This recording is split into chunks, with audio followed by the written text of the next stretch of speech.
ಅಥಣಿಯಲ್ಲಿ ಚಲನಚಿತ್ರ ಚಿತ್ರೀಕರಣಕ್ಕೆ ಚಾಲನೆ.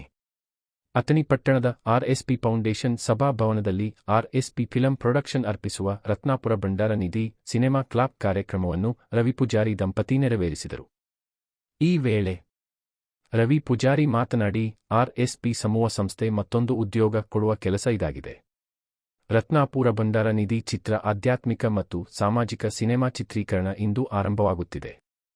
ಮೈಸೂರ ಮೂಲದ ಪ್ರೇರಣಾ ಚಿತ್ರನಟಿಯಾಗಿದ್ದಾರೆ. ಹಾಲೇಶ್, ದಸಂಜು ಒಡೆಯರ್, ಸಂಗಮೇಶ್ ಸೇರಿದಂತೆ ಉತ್ತರ ಕರ್ನಾಟಕ ಕಲಾವಿದರ ಪ್ರೋತ್ಸಾಹಿಸುವ ಮತ್ತು ಕೆಲಸ ಕೊಡುವ ಉದ್ದೇಶ ಇದೆ.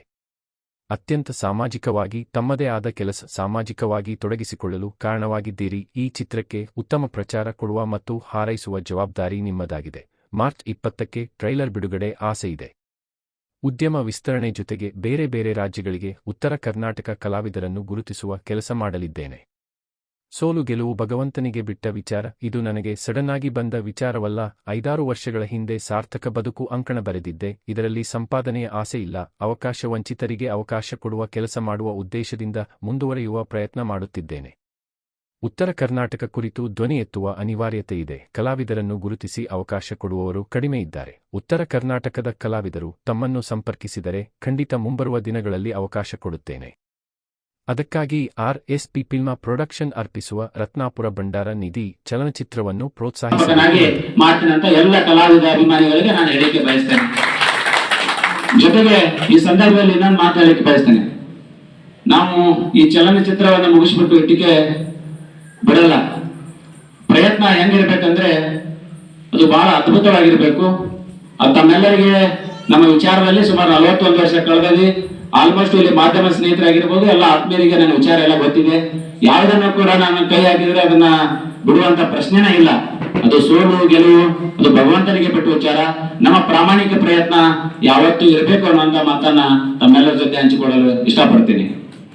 ಜೊತೆಗೆ ಇದು ನನಗೆ ಸಡನ್ ಆಗಿ ಬಂದಿರತಕ್ಕಂತ ಆಲೋಚನೆ ಅಲ್ಲ.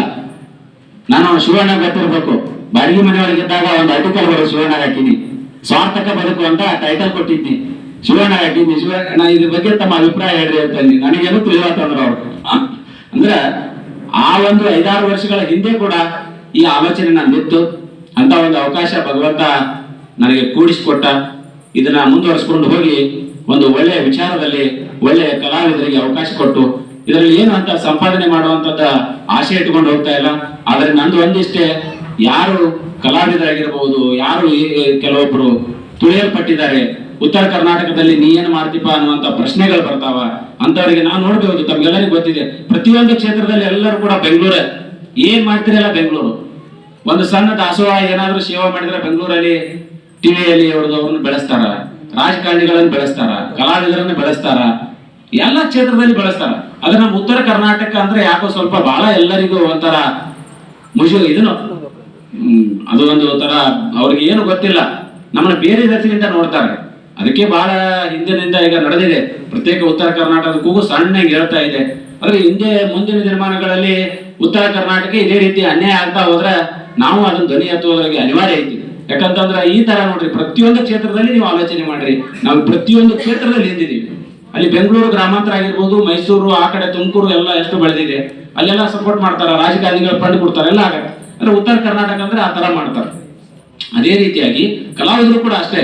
ಉತ್ತರ ಕರ್ನಾಟಕದಲ್ಲಿ ಒಳ್ಳೊಳ್ಳೆ ಪ್ರತಿಭೆಗಳದಾರ, ಅದನ್ನ ಅವ್ರು ಗುರುತಿಸಿದಿಲ್ಲ, ಅವಕಾಶ ಕೊಡೋದಿಲ್ಲ. ಹಂಗಾಗಿ ಅವರು ಬೆಳಕಿಗೆ ಬರಲ್ಲ. ಹಂಗಾಗಿ ನಮ್ಮ ಚಲನಚಿತ್ರದ ಮುಖಾಂತರ ಒಳ್ಳೆ ಅವಕಾಶಗಳನ್ನ ಕೊಡೋದ್ರ ಜೊತೆಗೆ ತಾವು ಕೂಡ ಯಾರಾದ್ರೂ ಉತ್ತರ ಕರ್ನಾಟಕದಲ್ಲಿ ಒಳ್ಳೆಯ ಪ್ರತಿಭೆಗಳು, ಒಳ್ಳೆಯ ಕಲಾವಿದರಿದ್ರೆ ನಮ್ಮನ್ನು ಸಂಪರ್ಕ ಮಾಡಿದ್ರೆ ನಾವು ಮುಂದಿನ ದಿನಮಾನಗಳು ಇದಕ್ಕೆ ಅಲ್ಲ, ಇನ್ನೂ ಕೆಲವೊಂದು ವಿಚಾರ ಇದೆ.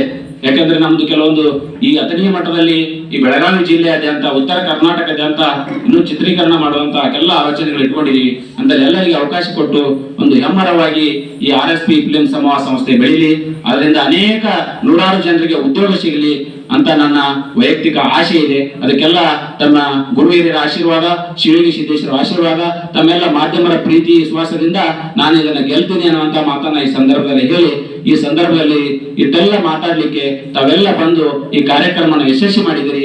ತಮಗೆಲ್ಲರಿಗೆ ಮತ್ತೊಮ್ಮೆ ತುಂಬ ಹೃದಯದ ಧನ್ಯವಾದ ಹೇಳ್ಕೊಡ್ತೇನೆ. Thank you very much.